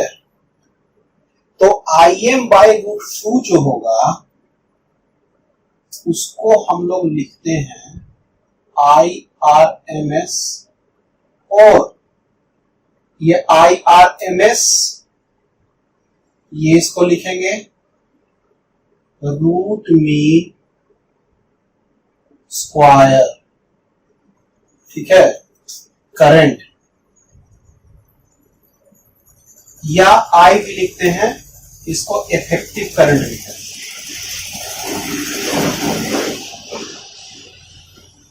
इसीलिए पी का बार का जो वैल्यू हो जाएगा वो आई स्क्वायर बाई,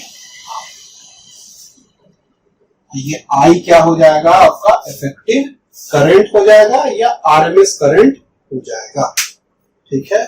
चलिए इसको यहां तक पहले उतारिए। ये फेजर डायग्राम जब पढ़ेंगे ना तो इसके लिए बनाकर अभी रखे हुए हैं, ठीक है। फेजर डायग्राम के समय ये काम आने वाला है, तो ये बहुत ही कॉम्प्लेक्स फिगर हो जाएगा, इसलिए इसको बनाकर छोड़ा हुआ है। अब देखिए जो पावर का जो बात है, पावर जो आई स्क्वायर आर लिखे हैं, तो आई का जो वैल्यू है वो क्या है, आई एम बाई रूट 2 है, ठीक है। आई का वैल्यू क्या है, आई एम बाई रूट 2 है। तो इसका मतलब क्या हुआ कि ये जो पावर है उसको हम लोग डायरेक्ट करंट जैसा समझे तो वो उतना ही करंट बर्बाद करेगा जितना आई एम बाई रूट 2 के टर्म में होगा। जैसे देखिए एक फॉर्म के, इस फिगर के फॉर्म में समझाते हैं आपको कि इसके साथ एक फिगर भी आप बना लीजिएगा। ये ऐसा था, ये क्या है, Im का वैल्यू है। अच्छा, Im बाय रूट 2 जो होता है, यहां पे लिखिएगा we have Im by root 2 is equal to 0.707 into Im, यानी Im का 0.707 टर्म, यानी कि यहां पे कहीं पे होगा। ठीक है, तो करंट का जो वैल्यू है वो यहां पे होगा। ये क्या हो जाएगा, Im बाय रूट 2, ये क्या हो जाएगा, IRMS। ठीक है, IRMS। तो हम इस तरह से, आप इसको समझिए ना कि डायरेक्ट करंट रहता तो आप तो I स्क्वायर R लिखते, जो पावर का फॉर्म में लिखते हैं आप, तो power is equal to I square R तो पहले भी आप पढ़ चुके हैं। अब वहां पे I तो मेन करंट था, और यहां पे I मेन करंट नहीं है, यहां पे करंट का जो वैल्यू है I वो क्या है, RMS करंट है। यानी कि जो ये जो करंट था ना, एसी करंट जो फ्लक्चुएट कर रहा था, वो एक्चुअली में उसका हम एक आरएमएस वैल्यू लिए हैं, और आरएमएस वैल्यू लेंगे तो हम उसको सेम फॉर्म में दर्शा पा रहे हैं जैसे हम लोग डीसी करंट वाले टर्म में समझाते थे, power is equal to I square R. तो यहां पे पावर के जगह पे एवरेज पावर बन गया, ठीक है, और करंट के जगह आई आरएमएस करंट हो गया। तो पावर के जगह तो पावर अभी भी है, तो करंट के जगह पे हम लोग क्या मान लिए, आरएमएस करंट मान लिए। तो आरएमएस करंट हम लेते, यदि मान लीजिए डीसी करंट होता और उसका सेम वैल्यू होता Im बाय रूट 2, तो सेम पावर वो जनरेट करता जो यहां पे जनरेट कर रहा है। ठीक है, तो चलिए इसमें लिखते हैं, if there is DC source, then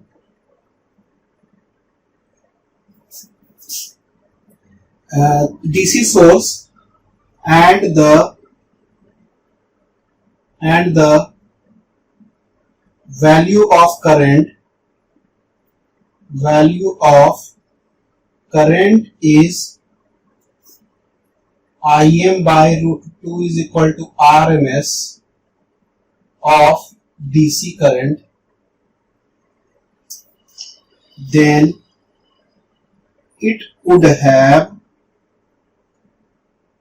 produced the same power। ठीक है, तो वो क्या किया होता, सेम ही पावर प्रोड्यूस किया होता।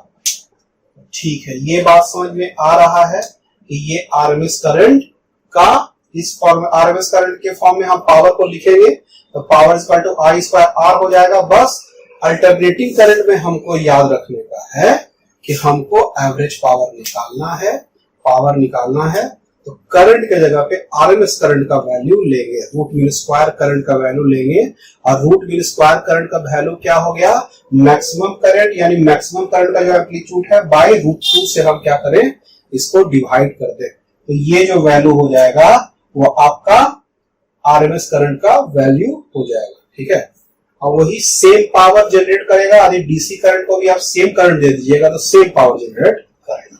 ठीक है, चलिए इसको उतार लीजिए।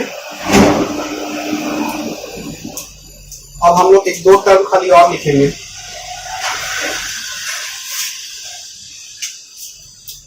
Similarly we know Vm is equal to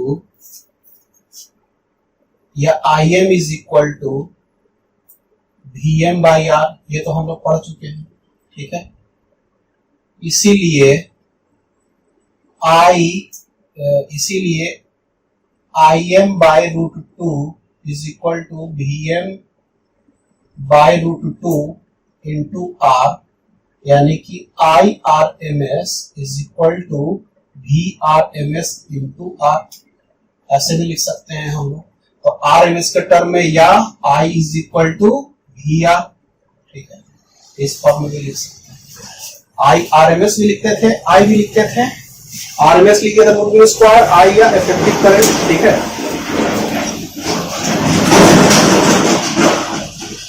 तो इफेक्टिव करंट नाम क्यों पड़ा आपको समझ में आ रहा होगा ना, कि हम लोग डीसी करंट में सेम करंट लेते तो सेम पावर जनरेट होता, ठीक है, मतलब रूट मीन स्क्वायर करंट लेते तो सेम पावर जनरेट होता। तो एक बार ये इफेक्टिव करंट हो गया, आई आरएमएस क्या हो गया आपका, इफेक्टिव करंट हो गया, इसीलिए इसका इफेक्टिव करंट भी नाम है। तो आई आरएमएस को आई भी लिखेंगे, वी आरएमएस को वी और वी आर में लिख दिया इसको, ठीक है। तो I is equal to V R, ठीक है। तो सेम फॉर्म में आ गया, वी इज इक्वल टू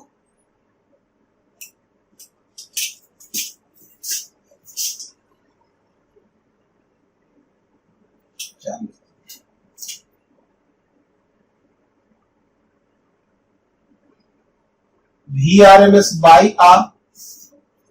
तो ये क्या हो गया, I is equal to V by R भी लिख सकते हैं, तो V is equal to R I भी हो गया आपका। तो आप देख रहे हैं एक चीज कि इसमें हम लोग इसको इफेक्टिव करंट बोल रहे हैं। तो इफेक्टिव करंट बोलने का कारण क्या था कि देखिए डीसी करंट लेते हैं तो आरएमएस करंट, डीसी करंट लेते हैं और ये जो करंट आप देते हैं आरएमएस करंट, तो वो लगभग वही पावर जनरेट करता था। इस आरएमएस करंट को हम लोग इफेक्टिव करंट या इफेक्टिव वोल्टेज भी बोलेंगे, ठीक है। तो ये जो आपका हो गया, इसीलिए इसका नाम आपका इफेक्टिव करंट या इफेक्टिव वोल्टेज भी होगा, ठीक है। तो यहां पे जो Vm बाई रूट 2 होगा, तो यहां पे लिख देंगे here Vrms is equal to RMS voltage और V is equal to effective voltage, ठीक है, दोनों सेम है। V और Vrms क्या है, सेम। यहां तक इसको उतार लीजिए, ठीक है। देखिए यहां पे लिखेंगे in our household we have the voltage of 220 volt, which is the RMS value of the voltage. ये RMS value of the voltage होता है। जो 220 वोल्ट जो बोलते हैं हाउस होल्ड का जो सप्लाई होता है, वो एक्चुअली आरएमएस का वैल्यू होता है, ठीक है। ये मैक्सिमम और मिनिमम करंट का वैल्यू नहीं। तो हम लोग को बोलेगा कि मैक्सिमम करंट का वैल्यू बताइए, तो हम लोग मैक्सिमम करंट कैसे निकालेंगे। Therefore we have Vrms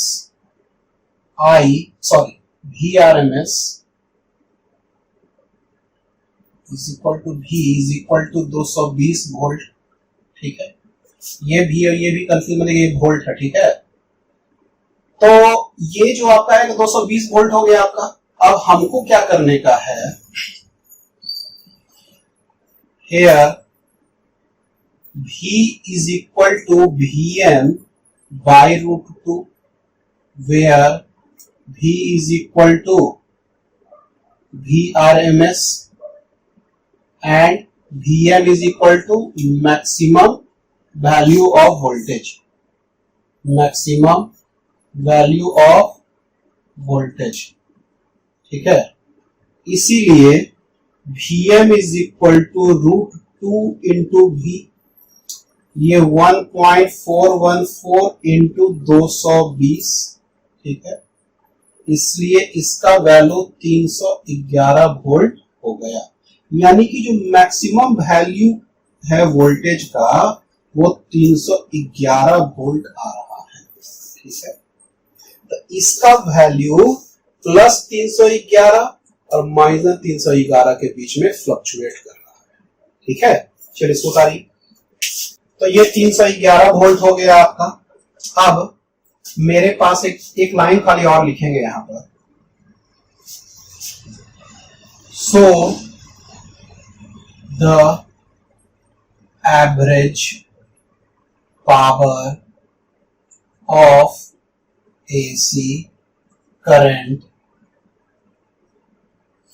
can be also written in terms of effective current and voltage and is represented as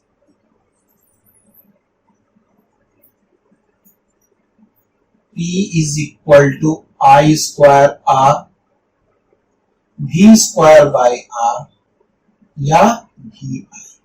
ठीक है, जब भी पावर निकालने के लिए दे देगा तो एवरेज पावर निकालना है आपको एसी वोल्टेज का, और जैसे ही एवरेज पावर निकाले तो बस आपको आरएमएस वैल्यू आई का और वोल्टेज का यूज करना है। तीनों में से कोई फॉर्मूला यूज कीजिएगा, आपका पावर निकल जाएगा। ठीक है, तो ये आपका फाइनली हो गया कि एक रजिस्टर में हम लोग क्या कर रहे हैं कि आपका क्या लगा रहे हैं कि हम लोग एक एसी सप्लाई हम लोग लगा रहे हैं एक रजिस्टर में। ठीक है, तो यहां कर लीजिए। अब क्या करेंगे, हम लोग एक क्वेश्चन करते हैं, उसके बाद हम लोग फेजर डायग्राम की तरफ बढ़ेंगे इसको देखकर। ठीक है, तो फेजर डायग्राम के लिए ही हम इसको छोड़कर रखे हैं, या पहले ही भी आपको बताएं। ठीक है, तो चलिए अब हम लोग एक क्वेश्चन की तरफ आगे बढ़ते हैं। A light bulb is rated at a light bulb is rated at 100 watt for a 220 volt supply. 100 watt for a 220 volt supply. Find the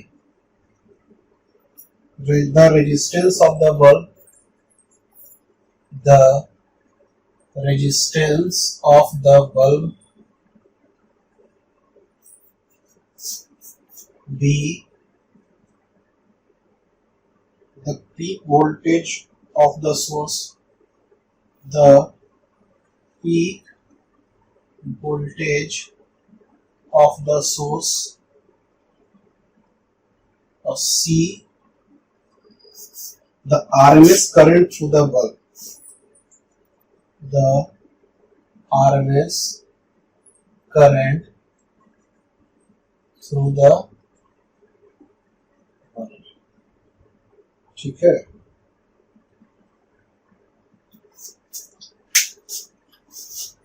अब देखिए क्या क्या दिया हुआ है इसमें। The light bulb is rated at 100 watt for a 220 volt supply. ठीक है, देखिए ये जो पावर जो आपका दिया हुआ है 100 वाट, ये एक्चुअली एवरेज पावर दिया हुआ रहता है। किसी बल्ब में दे दिया 100 वाट तो वो एक्चुअली एवरेज पावर दिया हुआ रहता है। तो एवरेज पावर इसका कितना है, 100 वाट फॉर ए 220 वोल्ट सप्लाई। अच्छा, ये जो 220 वोल्ट है वो इसका आरएमएस वैल्यू है, तो एवरेज पावर में आरएमएस का वैल्यू यूज होता है ना। P is equal to I square R V square by R या वी आई हम लोग लिखते हैं। तो इसमें हम लोग आरएमएस का वैल्यू यूज करते हैं। तो बोल रहा है कि find the resistance of the bulb. तो बल्ब का रेजिस्टेंस आपको निकालना है, तो P इज इक्वल टू क्या होता है, वी स्क्वायर बाई आर। तो P का वैल्यू पता ही है, वी स्क्वायर का वैल्यू यहां से डाल देंगे बाई आर, तो आर का वैल्यू निकल गया। पीक और voltage of the source, peak voltage इसका कैसे निकालेंगे, ये आपका आरएमएस वैल्यू दिया हुआ है। तो आरएमएस वैल्यू दिया हुआ है तो हम लोग क्या करते हैं कि मैक्सिमम से क्या करते हैं, √2 को डिवाइड कर देते हैं। ठीक है, तो हम लोग का क्या निकल जाता था, आरएमएस वैल्यू निकल जाता था। तो √2 के साथ हम लोग क्या करेंगे, इसको मल्टीप्लाई कर देंगे तो हम लोग का peak value of the source निकल जाएगा। आरएमएस करंट थ्रू द वो बल्ब निकालना है, तो आरएमएस वोल्टेज निकल गया तो आरएमएस करंट नहीं निकाल लेंगे V इक्वल टू RI से। तो चलिए इसमें लिखते हैं, we have average power of the bulb is 100 वाट। ठीक है, ये 100 वाट हो गया। सो P इज इक्वल टू क्या हो गया, P डायरेक्टली P भी लिखते हैं हम लोग, तो ये 100 वाट हो गया। And P is equal to V square by R। ठीक है, तो ये हम लोग लिखेंगे R is equal to V square by P। V square का वैल्यू 100 का स्क्वायर और P का वैल्यू, सॉरी P का वैल्यू 220 है ना, 220 का स्क्वायर बाई P का वैल्यू 100। ठीक है, तो 22 को 22 से कर दीजिए, कितना हो जाएगा 484 ओम। ये आपका रेजिस्टेंस का वैल्यू हो जाएगा, ये बल्ब का रेजिस्टेंस हो जाएगा। ये ए पार्ट का हम आंसर अभी निकाल रहे हैं। चलिए, पहला सही है, दूसरे की तरफ आ जाते हैं। Peak voltage of the source. Peak voltage निकालने के लिए V RMS is equal to क्या होता है, VM बाय √2। तो VM का वैल्यू क्या हो जाएगा, √2 इंटू VRMS। √2 यानी 1.414 इंटू VRMS का वैल्यू कितना है 220, और इसका वैल्यू तो हम लोग निकाले ही है 311, यानी कि VM का वैल्यू 311। वोल्टेज, मैक्सिमम वोल्टेज भी निकल गया। Peak voltage, RMS current through the bulb निकालने का है। अब C का है, तो C का निकालने के लिए तो पता ही है, V RMS is equal to R into I RMS।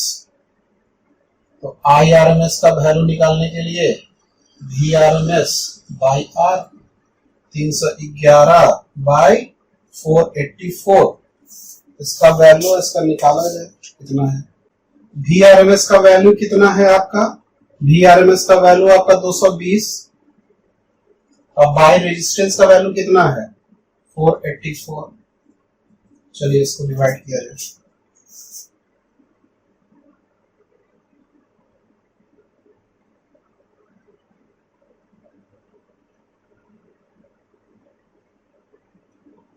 .45 ampere, ये आपका क्या हो गया, आरएमएस करंट का वैल्यू निकल गया। ठीक है, तो आरएमएस करंट निकाल लिए आप लोग, peak voltage of the source निकाले और रेजिस्टेंस ऑफ द बल्ब निकाले। ये आपका क्वेश्चन कंप्लीट हो गया। अब हम लोग आगे बढ़ने वाले हैं फेजर डायग्राम की तरफ। चलिए इसको उतारिए।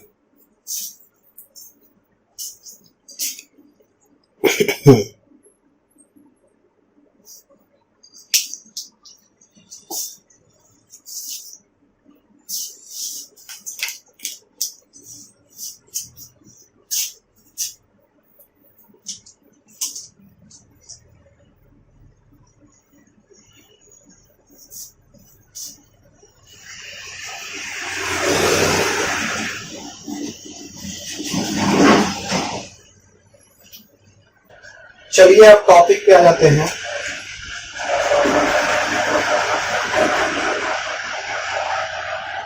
Phasor diagram. ठीक है, इस टॉपिक को लिखा जाए।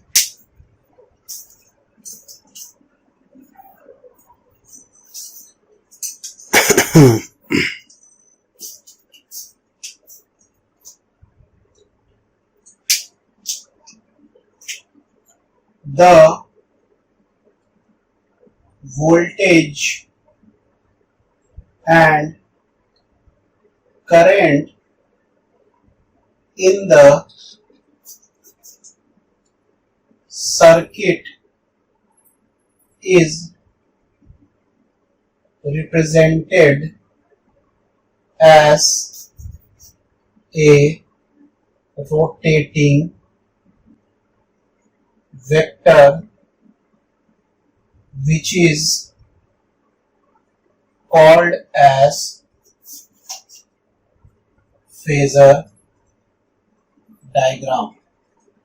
ठीक है, तो हम लोग क्या करेंगे, एक रोटेटिंग वेक्टर है, रोटेटिंग वेक्टर के फॉर्म में हम लोग वोल्टेज और करंट को शो करेंगे, उसको हम लोग फेजर या फेजर डायग्राम कहेंगे। ठीक है, चलिए अब देखिए, सबसे पहले क्या करते हैं, फेजर डायग्राम हम लोग अब बना देते हैं।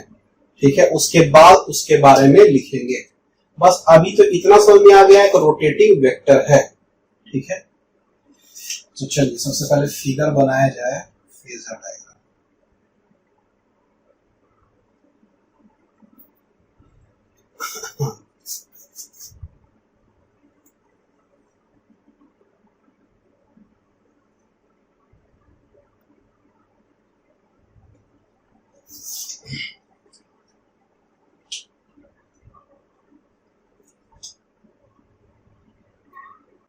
अब देखिए, रोटेटिंग वेक्टर के फॉर्म में लिख रहे हैं, तो हम लोग क्या करते हैं कि एक तो ऐसा हम लोग वोल्टेज लेते हैं।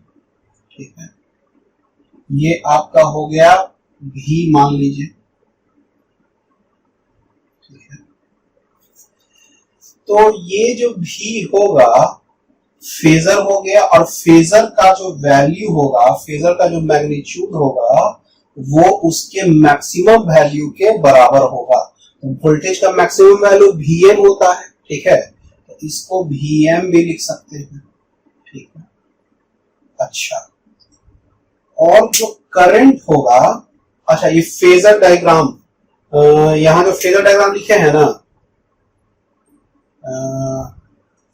इसके ऊपर एक टॉपिक लिखिएगा, this phasor diagram is for a circuit in which only an AC supply and a resistor is there। ठीक है,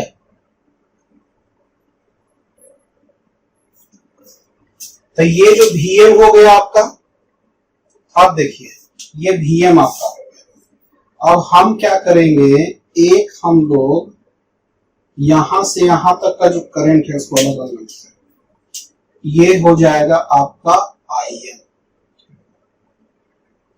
और इसका जो इधर जो कंपोनेंट आएगा, ये देखिए, ये जो एंगल होगा वो होगा ओमेगा टी। ये हो जाएगा यहां से यहां तक Im,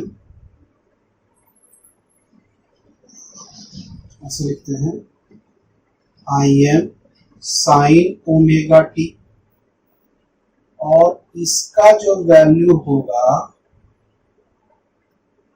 इसको लिखेंगे Vm साइन ओमेगा टी। ठीक है, चलिए इसको यहां तक उतारिए, और ये जो है आपका ओमेगा टी। ठीक है, ये उतारिए। अब देखिए इसमें एक और चीज ऐड करिए अब, कि जब हम इसको इधर ले जाते हैं और इसको इधर ले जाते हैं, तो यही वाला फिगर बनाने का है। तो देखिए इसमें हो क्या रहा है कि वोल्टेज का वैल्यू जो है, वोल्टेज का वैल्यू ऐसे वैरी करेगा।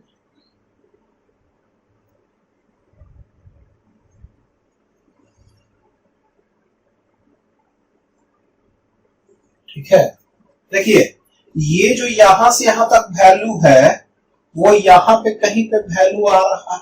ठीक है, अच्छा इसका मैक्सिमम वैल्यू तो ये वाला है, और ये मैक्सिमम तो ऐसा है, तो ये ऐसे ऊपर जाता, ये मान लीजिए ऐसे ऊपर जाता, तब ये वाला वैल्यू Vm का वैल्यू हो जाता, और उसी तरह का से ये यदि यहां पे जाता तो ये Im का वैल्यू हो जाता। ठीक है, तो इधर साइड में हम इसको चाहे तो लिख सकते हैं, ठीक है। ये इसका हो गया, ये हो जाएगा, किसका वैल्यू हो जाता है, Vm का वैल्यू हो जाता है। और इधर से जब लिया जाए, इधर से जब लिया जाए इसका, तो ये क्या हो जाता, Im का, ये बड़ा है, छोटा है, ठीक है।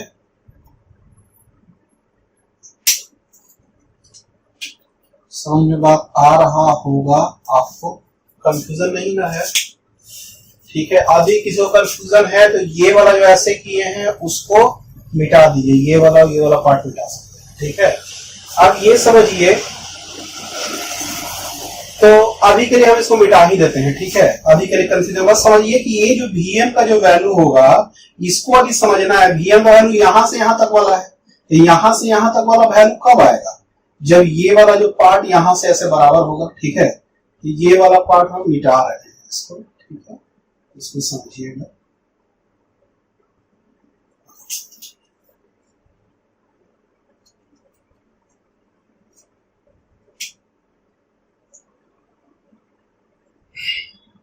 ये Vm हो गया इसका, ये भी पार्ट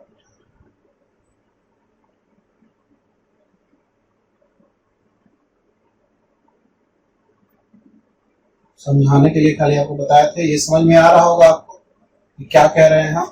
खाली Vm और Im आपका लिया हुआ है, ठीक है। Vm कैसे होगा, इधर आएगा तो Vm sin omega T, Im आया तो Im sin ओमेगा टी, ठीक है।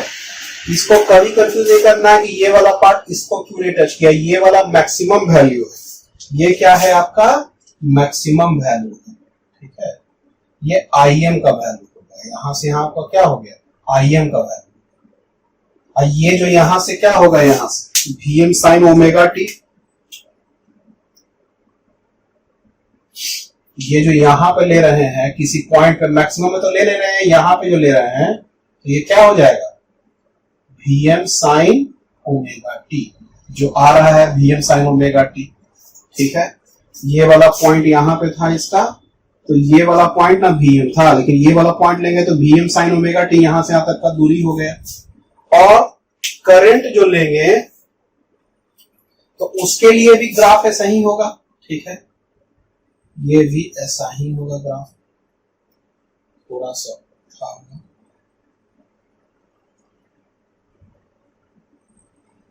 ठीक है।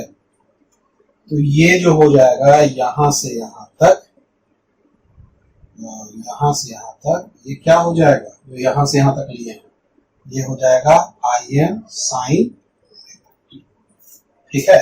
चलिए पहले इस फिगर को बना लीजिए और सबका लिख दीजिएगा, π/2 पाई 2 पाई 3 पाई, बस सिलसिला बढ़ते जाएगा, ठीक है। इस फिगर को बना लीजिए, कुछ मिटाएंगे और हम लिखेंगे। इसको Vm Im में लिखते हैं, कभी कभी इसको V और I भी लिख देंगे, ठीक है। तो यहां पे लिखते हैं, here the rotating vector V and I have length of rotating vector V and I have length of Vm and Im respectively, ठीक है। These vector makes angle omega t, ठीक है। ये क्या कर रहा है, ओमेगा टी एंगल बना रहा है, where ओमेगा एंगुलर फ्रीक्वेंसी हो गया, ठीक है। ये एंगुलर फ्रीक्वेंसी हो गया। when phasor V and I is projected on y axis, जब इसको y axis से प्रोजेक्ट करेंगे, then the value of voltage and current gives its instantaneous value